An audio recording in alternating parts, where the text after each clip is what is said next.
Si à travers toutes ces explications, vous êtes en train de vous dire « Ah, peut-être que pour moi, ça pourrait être intéressant de faire appel à un hypnothérapeute », et que vous commencez à chercher, à savoir qui dans votre région pourrait être consulté, j'aimerais attirer votre attention sur quelques points qui me semblent très concrets, très simples, pour simplement vérifier que l'hypnothérapeute que vous consultez est quelqu'un de sérieux et que cette personne pourra vraiment vous aider.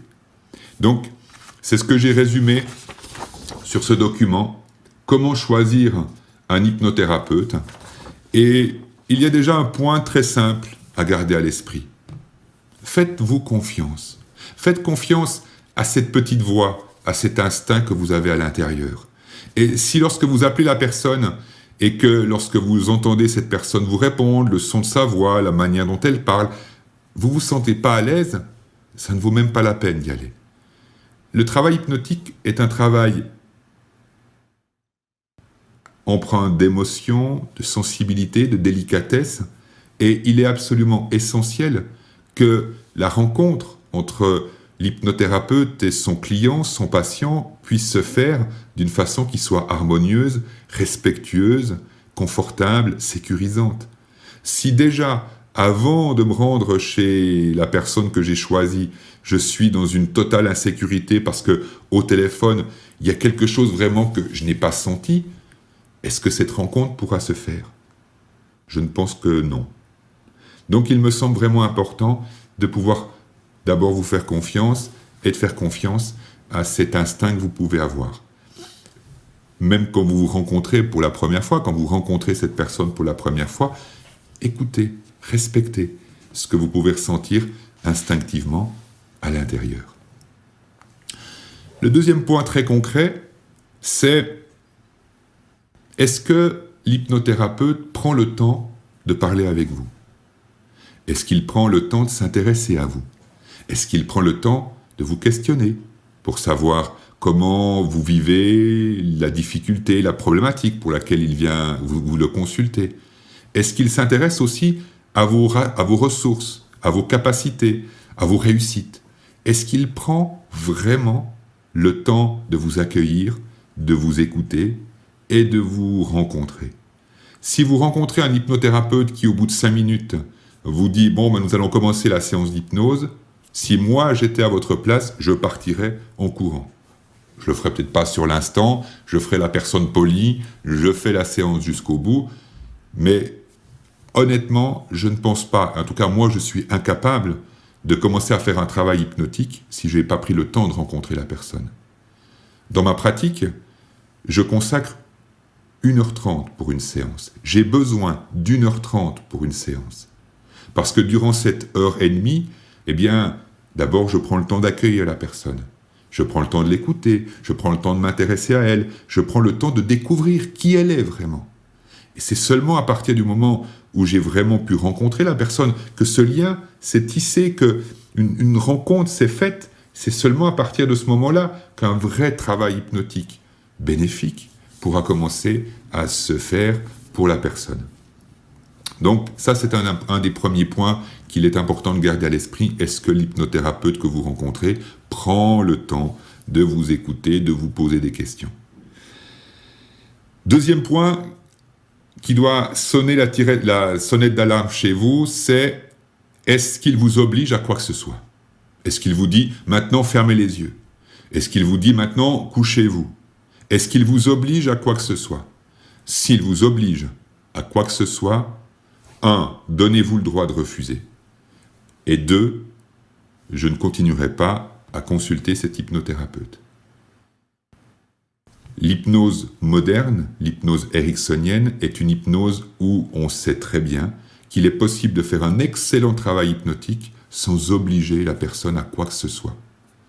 Si la personne commence à vous parler en vous disant « votre corps devient lourd, de plus en plus lourd », tout ce qu'on peut voir dans les exemples de cabaret et autres, ce n'est pas un hypnothérapeute. C'est un hypnotiseur qui fait peut-être du spectacle, qui essaye d'utiliser les outils du spectacle pour faire de la thérapie, et en même temps, toutes les recherches dans le domaine de l'hypnothérapie depuis une trentaine d'années ont démontré que ces approches-là n'ont que très peu d'efficacité. Et donc, si vous vous sentez obligé à quoi que ce soit, à fermer les yeux, à l'écouter, à rester assis ou à vous coucher ou peu importe, faites attention. Autre point auquel vous pouvez simplement faire attention, c'est est-ce que votre hypnothérapeute, ou en tout cas la personne que vous avez contactée, vous demande de vous engager sur plusieurs séances. Personnellement, si j'ai au téléphone quelqu'un qui me dit « Vous devez vous engager à venir au moins 6 fois, et si vous ne vous engagez pas à venir au moins 6 fois, ça ne va pas », ne prenez pas rendez-vous. L'hypnothérapie, comme n'importe quelle forme d'hypnose, comme n'importe quelle forme de thérapie, est quelque chose qui se crée dans l'instant.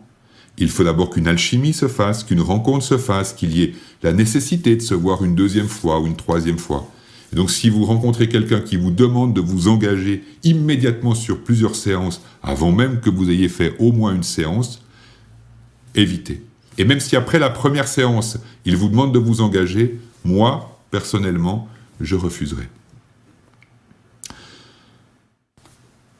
Autre chose très simple à vérifier, c'est est-ce que l'hypnothérapeute que vous consultez sort une feuille et vous lit un script écrit déjà à l'avance pour vous guider dans votre travail hypnotique.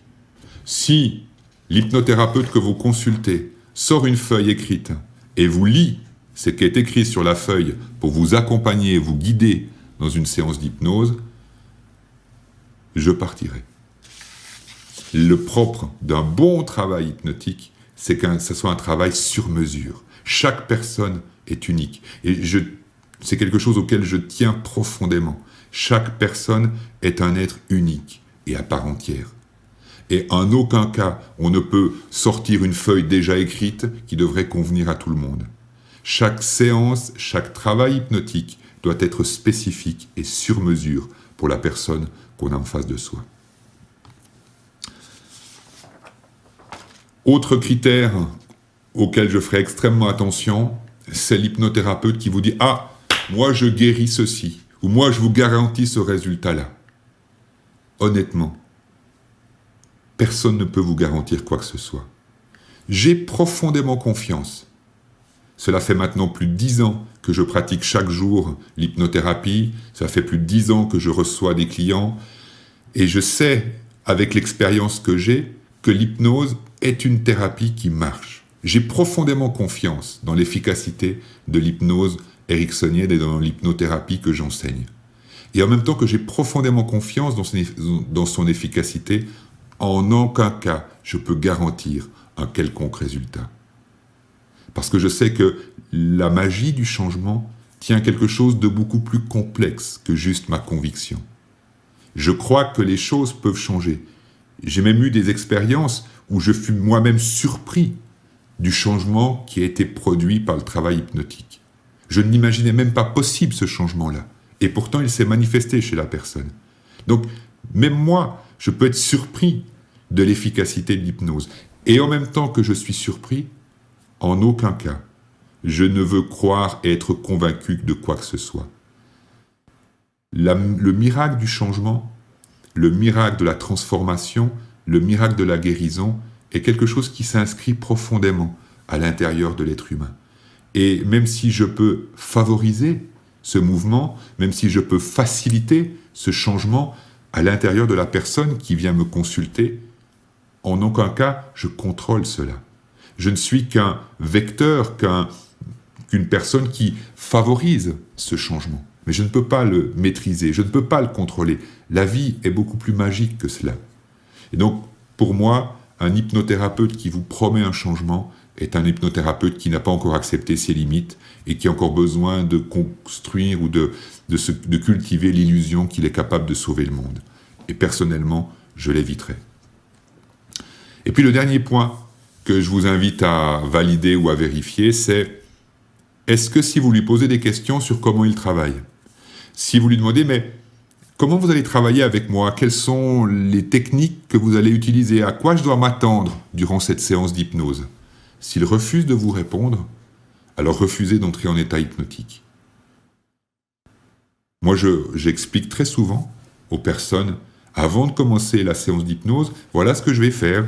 Je vais vous parler de cette façon-là, vous pourrez entendre ceci, et puis à un moment donné, je vous inviterai, si vous le voulez, à soulever une main, et vous soulèverez votre main que si vous désirez soulever votre main, etc. Donc, je vais expliquer ce que je vais faire. J'ai pas besoin de garder secret ce que je sais. Je n'ai pas besoin de garder secret la manière dont je vais travailler. Et c'est même, je dirais, un gage d'efficacité du traitement. Si la personne est rassurée, sécurisée, alors elle va collaborer avec moi d'une façon beaucoup plus saine, beaucoup plus sereine, beaucoup plus confiante. Et cette sérénité, cette confiance, c'est l'ingrédient ou un des ingrédients essentiels dont j'ai besoin pour pouvoir aider cette personne. Et donc c'est vraiment un élément qui me semble important. Il doit être en mesure, ou elle, puisqu'il y a naturellement des femmes qui pratiquent l'hypnothérapie, elle doit être capable de vous expliquer comment fonctionne l'hypnose, de vous expliquer comment elle travaille, de répondre à toutes les questions que vous pouvez lui poser.